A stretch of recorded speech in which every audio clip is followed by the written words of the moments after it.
ದರ್ಶನ್ ಅಭಿಮಾನಿಗಳು ಹೊರಟ. ದರ್ಶನ್ ಅಭಿಮಾನಿಗಳಿಗೆ ಮನಸ್ಸಿಲ್ವ? ದರ್ಶನ್ ಅಭಿಮಾನಿಗಳು ಬಾಯಿಗೆ ಬಂದಂತೆ ಮಾತಾಡ್ತಾರೆ. ದರ್ಶನ್ ಅಭಿಮಾನಿಗಳು ರೌಡಿಸಂ ಮಾಡ್ತಾರೆ. ದರ್ಶನ್ ಅಭಿಮಾನಿಗಳಿಗೆ ಹ್ಯಾಟ್ಸ್ ಆಫ್. ಏನಪ್ಪಾ ಇದು ಟೈಟ್ಲು? ದರ್ಶನ್ ಅಭಿಮಾನಿಗಳಿಗೆ ಹ್ಯಾಟ್ಸ್ ಆಫ್ ಅಂತ ಹೇಳಿದ್ರಲ್ಲ, ಏನಿರ್ಬೋದು ಅಂತ ಹೇಳಿ ಪ್ರತಿಯೊಬ್ಬರಲ್ಲೂ ಕೂಡ ನಿಮಗೆ ಒಂದಷ್ಟು ಕ್ಯೂರಿಯಾಸಿಟಿ ಹುಟ್ಟಬಹುದು. ಯಾಕೆ ಈ ರೀತಿಯಾದಂತಹ ಟೈಟ್ಲ್ ಕೊಟ್ಟರು? ದರ್ಶನ್ ಅಭಿಮಾನಿಗಳಿಗೆ ಹ್ಯಾಟ್ಸ್ ಆಫ್. ದರ್ಶನ್ ಅಭಿಮಾನಿಗಳು ಏನಪ್ಪಾ ಮಾಡಿದ್ರು? ಹೀಗಂತ ಒಂದಷ್ಟು ನಿಮಗೆ ನಿಮ್ಮ ಮನಸ್ಸಲ್ಲಿ ಒಂದಷ್ಟು ಕ್ಯೂರಿಯಾಸಿಟಿ ಹುಟ್ಟಬಹುದು. ಖಂಡಿತ ಆ ಕ್ಯೂರಿಯಾಸಿಟಿಗೆ ನಾನು ಖಂಡಿತ ಉತ್ತರ ಕೊಡ್ತೀನಿ. ವೀಕ್ಷಕರೇ, ಸುಪ್ರೀಂ ಟಿವಿಯನ್ನ ಯಾರ್ಯಾರು ನೋಡ್ತಾ ಇದಾರೋ ಅಥವಾ ಯಾರೆಲ್ಲ ಏನು ಒಂದು ಸಬ್ಸ್ಕ್ರೈಬರ್ ಆಗಿದಾರೋ ಅಥವಾ ಆಗಿಲ್ವೋ ಅವರೆಲ್ಲರೂ ಕೂಡ ಸಬ್ಸ್ಕ್ರೈಬರ್ ಆಗಿ ಜೊತೆಗೆ ಈ ಸ್ಟೋರಿಯನ್ನ ಮಿಸ್ ಮಾಡಿದ್ರೆ ನೋಡಿ. ಅದರಲ್ಲೂ ಕೂಡ ದರ್ಶನ್ ಅಭಿಮಾನಿಗಳು ಈ ಸ್ಟೋರಿಯನ್ನ ನೋಡಲೇಬೇಕು. ದರ್ಶನ್ ಅಭಿಮಾನಿಗಳು ತುಂಬಾ ಹೊರಟು, ಅವ್ರಿಗೆ ಮನ್ಸಿಲ್ಲ, ಕಲ್ಲು ಹೃದಯ, ಬಾಯಿಗೆ ಬಂದಂತೆ ಮಾತಾಡ್ತಾರೆ, ರೌಡಿಸಂ ಮಾಡ್ತಾರೆ, ಬೆದರಿಕೆ ಹಾಕ್ತಾರೆ, ಧಮಕಿ ಹಾಕ್ತಾರೆ. ಹೀಗೆ ಒಂದ ಎರಡ ಒಬ್ಬೊಬ್ರು ಒಂದೊಂದು ರೀತಿ ದರ್ಶನ್ ಅಭಿಮಾನಿಗಳ ಬಗ್ಗೆ ಮಾತನಾಡ್ತಲೇ ಇದ್ದಾರೆ. ಆದ್ರೆ ದರ್ಶನ್ ಅಭಿಮಾನಿಗಳಿಗೆ ಇರುವ ಒಳ್ಳೆಯ ಮನಸ್ಸು ಯಾರಿಗೂ ಕೂಡ ಇಲ್ಲ ಅಂತ ಅನ್ಸುತ್ತೆ. ನನ್ನ ಅನುಭವದ ಒಂದು ಮಾತನ್ನ ಹೇಳ್ತಾ ಇದ್ದೀನಿ. ದರ್ಶನ್ ಅವರನ್ನ ಎಷ್ಟು ಪ್ರೀತಿ ಮಾಡ್ತೀರಾ ನೀವು ಅಂತಂದ್ರೆ, ನಿಜಕ್ಕೂ ನನಗೆ ಒಂಥರ ಏನಪ್ಪ ದರ್ಶನ್ ಕಂಡ್ರೆ ಎಷ್ಟು ಪ್ರೀತಿನಪ್ಪ ಅವ್ರ ಅಭಿಮಾನಿಗಳಿಗೆ. ದರ್ಶನ್ ತಪ್ಪು ಮಾಡಿದ್ರು ಅವ್ರನ್ನ ಅಪ್ಕೊಂತಾರೆ, ಒಳ್ಳೇದ್ ಮಾಡಿದ್ರು ಅಪ್ಕೊಂತಾರೆ. ದರ್ಶನ್ ಏನೇ ಮಾಡಿದ್ರು ಕೂಡ ದರ್ಶನ್ನ ಇಲ್ಲಿವರೆಗೂ ಕೂಡ ಅವ್ರ ಅಭಿಮಾನಿಗಳು ಬಿಟ್ಟು ಕೊಟ್ಟೇ ಇಲ್ಲ. ಯಾಕಿಷ್ಟು ಹುಚ್ಚು ಪ್ರೀತಿ? ದರ್ಶನ್ ಅವರು ತಪ್ಪು ಮಾಡಿದರೋ ಬಿಟ್ಟಿದರೋ ಅದು ಕೋರ್ಟ್ ನಿರ್ಧಾರ ಮಾಡುತ್ತೆ. ಆದ್ರೆ ದರ್ಶನ್ ಮೇಲೆ ಇಂತಹದೊಂದು ಆರೋಪ ಕೇಳಿ ಬಂದಾಗಲೂ ಕೂಡ ಅವರ ಮೇಲೆ ತೋರಿಸ್ತಿರುವ ಪ್ರೀತಿಗೆ ನಾನು ಹ್ಯಾಟ್ಸ್ ಆಫ್ ಅಂತ ಹೇಳಬೇಕು. ಎಸ್, ನಾನು ಒಂದಷ್ಟು ಅಂಕಿ ಅಂಶ ಸಮೇತ ಕೊಡ್ತೀನಿ. ನನ್ನ ಹತ್ರ ಸಾವಿರ ಉದಾಹರಣೆಗಳಿವೆ. ಹಲವು ಚಾನೆಲ್ಗಳು ಜೊತೆಗೆ ಯೂಟ್ಯೂಬರ್ಸು ಇವತ್ತಿಗೂ ಕೂಡ ದರ್ಶನ್ ಹೆಸರಲ್ಲಿ ಒಂದಷ್ಟು ಕಾಸು ಮಾಡ್ತಾ ಇದ್ದಾರೆ, ಒಂದಷ್ಟು TRP ಮಾಡ್ತಾ ಇದ್ದಾರೆ. ಕಾಸು ಅಂತಂದ್ರೆ ಯೂಟ್ಯೂಬ್ ಅಲ್ಲಿ ಬರುವಂತಹ ರೆವಿನ್ಯೂ, ಅದ್ಬಿಟ್ಟು ಬೇರೆ ಯಾವ ರೀತಿಯಲ್ಲೂ ಕೂಡ ಅರ್ಥ ಬೇಡ. ವಿಷಯಕ್ಕೆ ಬಂದ್ಬಿಡ್ತೀನಿ ನಾನು. ದರ್ಶನ್ ಸದ್ಯ ಜೈಲಲ್ಲೇ ಇರ್ಬೋದು, ಆದ್ರೆ ಅವರ ಕುಟುಂಬದ ಮೇಲೆ ತೋರಿಸೋ ಪ್ರೀತಿ ಇವತ್ತಿಗೂ ಕೂಡ ಕಡಿಮೆ ಆಗಿಲ್ಲ ರೀ. ದರ್ಶನ್ ಯಾವಾಗ ಆಚೆ ಬರ್ತಾರೆ, ನಮ್ಮ ಬಾಸ್ಗೆ ಯಾವಾಗ ಮುಕ್ತಿ ಸಿಗುತ್ತೆ, ನಮ್ಮ ಬಾಸ್ ಬೇಗ ಜೈಲಿಂದ ಹೊರಗಡೆ ಬರಲಿ, ಹೀಗೆ ಒಂದ ಎರಡ ಸಾವಿರಾರು ಪೋಸ್ಟ್ಗಳು ಸೋಷಿಯಲ್ ಮೀಡಿಯಾದಲ್ಲಿ ಪ್ರತಿನಿತ್ಯ ಹರಿದಾಡ್ತಲೇ ಇದೆ. ಇದನ್ನ ಹುಚ್ಚು ಪ್ರೀತಿ ಅಂತಾರೆ. ಏನಿವೆ, ನಾನು ವಿಚಾರಕ್ಕೆ ಬಂದೇ ಬಿಡ್ತೀನಿ. ನಾನು ಮೊನ್ನೆ ಅಷ್ಟೇ ಒಂದು ಯೂಟ್ಯೂಬ್ ಚಾನೆಲ್ನ ಶುರು ಮಾಡಿದ್ದೆ. ದರ್ಶನ್ ಸುಪ್ರೀಂ ಕೋರ್ಟ್ಗೆ ಜಾಮೀನಿಗಾಗಿ ಅರ್ಜಿ ಸಲ್ಲಿಸಿದ್ದಾರೆ, ಹೀಗಂತ ಒಂದು ಟೈಟಲ್ ಅನ್ನ ಕೊಟ್ಕೊಂಡು ಒಂದು ಸ್ಟೋರಿ ಮಾಡಿದ್ದೆ. ಆ ಸ್ಟೋರಿಯನ್ನ ಮಿನಿಮಮ್ 3 ಲಕ್ಷ ಜನ ನೋಡಿದ್ದಾರೆ. ನನಗೆ ಆಗ ಅನಿಸ್ತು, ದರ್ಶನ್ ಅವರ ಕ್ರೇಜು ಏನಪ್ಪಾ ಇದು ಅಂತೇಳಿ.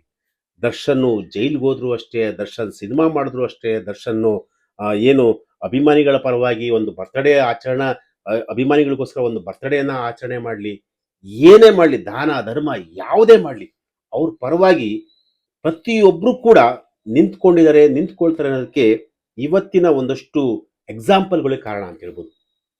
ಅಂದ್ರೆ ಯಾವುದೇ ಒಂದು ಯೂಟ್ಯೂಬ್ ಚಾನಲ್ ಆಗಿರ್ಬೋದು ಅಥವಾ ನ್ಯೂಸ್ ಚಾನಲ್ ಆಗಿರ್ಬೋದು, ದರ್ಶನ್ ಅವರಿಗೆ ಕುರಿತಾದಂತಹ ಒಂದು ಸ್ಟೋರಿ ಹೋಯ್ತು ಅಂತಂದ್ರೆ ಅದು ಪಾಸಿಟಿವ್ ಇರಲಿ ನೆಗೆಟಿವ್ ಇರಲಿ, ದರ್ಶನ್ ಅಭಿಮಾನಿಗಳು ನೋಡ್ತಾರೆ ಅನ್ನೋದಕ್ಕೆ ಇದೊಂದೇ ಎಕ್ಸಾಂಪಲ್. ನಾನು ಮೊದಲೇ ಹೇಳಿದೆ ನಿಮಗೆ, ಅಂಕಿ ಅಂಶ ಸಮೇತ ನಾನು ಕೊಡ್ತೀನಿ ಅಂತ ಹೇಳಿ. ನಾನು ಹಿಂದೆ ಹಲವಾರು ಚಾನೆಲ್ಗಳಲ್ಲಿ ಕೆಲಸ ಮಾಡಿದ್ದೀನಿ. ಹಲವಾರು ಚಾನೆಲ್ಗಳಲ್ಲಿ ದರ್ಶನ್ ಅವರಿಗೆ ಕುರಿತಾದಂತಹ ಸ್ಟೋರಿಯನ್ನ ಮಾಡಿದಂತಹ ಸಂದರ್ಭದಲ್ಲಿ ಯಾವ ರೀತಿಯಾಗಿ ರೆಸ್ಪಾನ್ಸ್ ಸಿಗುತ್ತೆ ಅನ್ನೋದನ್ನು ಕೂಡ ನಾನು ಕೇಳಿದ್ದೀನಿ, ನೋಡಿದ್ದೀನಿ. ಆದರೆ ಬೇರೆ ಯಾವ ನಟರಿಗೂ ಸಿಗದಂತಹ ಒಂದು ಹೈಪು ದರ್ಶನ್ ಅವರ ಸ್ಟೋರಿ ವಿಚಾರದಲ್ಲಿ ಸಿಗುತ್ತೆ. ಅದು ಪಾಸಿಟಿವ್ ಇರಲಿ ನೆಗೆಟಿವ್ ಇರಲಿ. ಕರ್ನಾಟಕದಲ್ಲಿ ಡಾಕ್ಟರ್ ರಾಜ್ಕುಮಾರ್ ಅವರನ್ನ ಬಿಟ್ರೆ ಯಾರಾದರೂ ತುಂಬಾ ಪಾಪ್ಯುಲಾರಿಟಿ ಇರುವಂತಹ ನಟ ಅಂತಂತಂದ್ರೆ ಅದು ದರ್ಶನ್ ಅವರು ಮಾತ್ರ. ದರ್ಶನ್ ಅವರು ಸುಮ್ಮನೆ ಈ ರೀತಿಯಾದಂತಹ ಒಂದು ಸಾಮ್ರಾಜ್ಯನ ಕಟ್ಕೊಂಡಿಲ್ಲ. ಅವರು ಕೂಡ ತುಂಬಾ ಶ್ರಮ ವಹಿಸಿದ್ದಾರೆ, ಕಷ್ಟಪಟ್ಟು ಬಂದಿದ್ದಾರೆ. ಲೈಟ್ ಬಾಯ್ ಆಗಿ ಇವತ್ತು ಒಬ್ಬ ಸ್ಯಾಂಡಲ್ವುಡ್ ನಲ್ಲಿ ಒಬ್ಬ ಸ್ಟಾರ್ ನಟ ಆಗಿ, ಅದು ಕೂಡ ಲಕ್ಷಾಂತರ ಅಭಿಮಾನಿಗಳನ್ನ ಹೊಂದದಿದೆಯಲ್ಲ, ಅದು ಸುಮ್ಮನೆ ಮಾತಲ್ಲ. ನಾನು ಯಾಕಪ್ಪ ದರ್ಶನ್ ಅವ್ರನ್ನ ಇಷ್ಟು ಹೊಗಳ್ತಾ ಇದ್ದೀನಿ, ಏನಪ್ಪ ದರ್ಶನ್ಗೆ ಬಕೆಟ್ ಹಿಡಿತಾ ಇದ್ದೀನ? ಖಂಡಿತ ಇಲ್ಲ. ದರ್ಶನ್ ತುಂಬಾ ಕಷ್ಟಪಟ್ಟು ಮೇಲೆ ಬಂದಿರುವಂತಹ ವ್ಯಕ್ತಿ. ಸೊ ಹಾಗಾಗಿ ದರ್ಶನ್ ಅವರ ಕಷ್ಟ, ಅವರ ಶ್ರಮ ಇವತ್ತಿಗೂ ಕೂಡ ನಮ್ಮ ಕಣ್ಮುಂದಿದೆ. ಯಾವುದೋ ಒಂದು ಪ್ರಕರಣದಲ್ಲಿ ದರ್ಶನ್ ತಪ್ಪು ಮಾಡಿದರೋ ಬಿಟ್ಟಿದರೋ ಅದು ಕೋರ್ಟ್ ಡಿಸೈಡ್ ಮಾಡುತ್ತೆ. ಯಾಕೆಂದ್ರೆ ಆ ಪ್ರಕರಣ ಕೋರ್ಟಲ್ಲಿರೋದ್ರಿಂದ ಸೊ ನಾನು ಆ ಪ್ರಕರಣದ ಬಗ್ಗೆ ಹೆಚ್ಚು ಹೇಳಲಿಕ್ಕೆ ಹೋಗಲ್ಲ. ಆದರೆ ದರ್ಶನ್ ವಿಚಾರದಲ್ಲಿ ತೋರಿಸುವಂತಹ ಒಂದು ಪ್ರೀತಿ, ಅವರ ಅಭಿಮಾನಿಗಳು ತೋರಿಸುವಂತಹ ಒಂದು ಪ್ರೀತಿ ಇದೆಯಲ್ಲ, ಅದಕ್ಕೆ ನಾನು ಹ್ಯಾಟ್ಸ್ ಆಫ್ ಹೇಳ್ತಾ ಇದ್ದೀನಿ. ಬೇರೆ ಇನ್ಯಾವ ಉದ್ದೇಶನೂ ಅಲ್ಲ. ಅಂದ್ರೆ ಪ್ರತಿಯೊಬ್ಬರು ಕೂಡ ದರ್ಶನ್ ಅವ್ರನ್ನ ಇವತ್ತಿಗೂ ಕೂಡ ಆರಾಧಿಸ್ತಾ ಇದ್ದಾರೆ, ಅವ್ರ ಮೇಲೆ ಗೌರವ ಇಟ್ಕೊಂಡಿದ್ದಾರೆ, ಅವರ ಕುಟುಂಬದವ್ರ ಮೇಲೆ ಗೌರವ ಇಟ್ಕೊಂಡಿದ್ದಾರೆ. ಇಡೀ ಇಂಡಸ್ಟ್ರಿ ಏನೇ ಆಗಿರ್ಬೋದು, ಇಂಡಸ್ಟ್ರಿ ದರ್ಶನ್ ಅವರ ಪರವಾಗಿದೆಯೋ ಇಲ್ವೋ ಅದು ನೆಕ್ಸ್ಟ್ ಕ್ವಶನ್.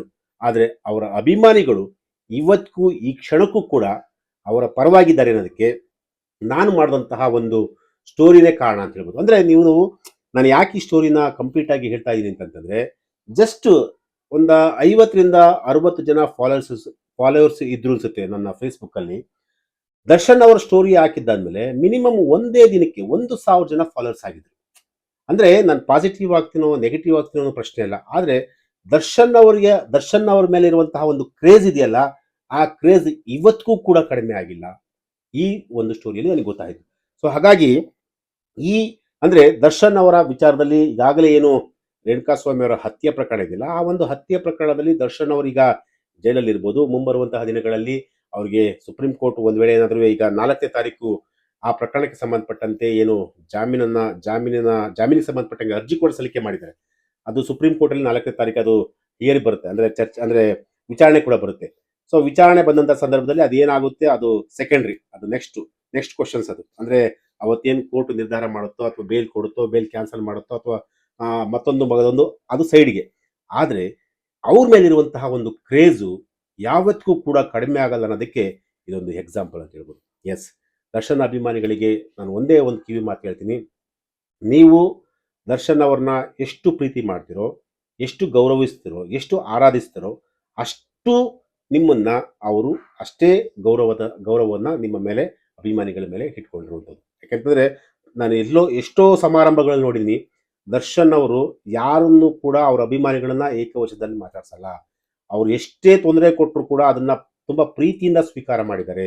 ಜೊತೆಗೆ ಅವರು ಯಾವ ರೀತಿಯಾಗಿ ಗೌರವ ಕೊಡ್ತಾರೆ ಅಂತಂದ್ರೆ ಅಭಿಮಾನಿಗಳಿಗೆ, ನನ್ನ ಅನ್ನದಾತವರು ನನ್ನನ್ನ ನಾನು ಇವತ್ತೇನಾದ್ರೂ ನಾನು ಯಾವುದಾದ್ರೂ ಒಂದು ಕಣ್ಣಿಗೆ ಕಂಡದ್ದನ್ನ ನಾನು ತಗೊಳ್ಳೋ ಶಕ್ತಿ ಕೊಟ್ಟಿದ್ದಾರೆ ಅಂತಂತಂದ್ರೆ ಅದು ನನ್ನ ಅಭಿಮಾನಿಗಳು ಮಾತ್ರ ಅನ್ನೋ ಒಂದು ಮಾತನ್ನ ಪದೇ ಪದೇ ಹಲವು ಸಂದರ್ಭಗಳಲ್ಲಿ ಹೇಳ್ಕೊಂಡ್ ಬಂದಿದ್ದಾರೆ.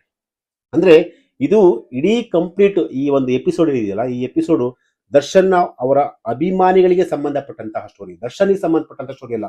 ಅವರ ಅಭಿಮಾನಿಗಳು ದರ್ಶನ್ ಅವ್ರ ಮೇಲೆ ಯಾವ ರೀತಿಯಾಗಿ ಒಂದು ಪ್ರೀತಿ ಕಾಳಜಿ ಇಟ್ಕೊಂಡಿದ್ದಾರೆ ಅನ್ನೋದನ್ನ ಅದ್ರ ಬಗ್ಗೆ ನಾನು ಒಂದಷ್ಟು ವಿಚಾರಗಳನ್ನ ಹೇಳೋದಕ್ಕೆ ಬಯಸ್ತೀನಿ. ಆದ್ರೆ ಇಲ್ಲಿ ಬೇರೆ ಯಾವ ಅರ್ಥನೂ ಕೂಡ ಇಲ್ಲ.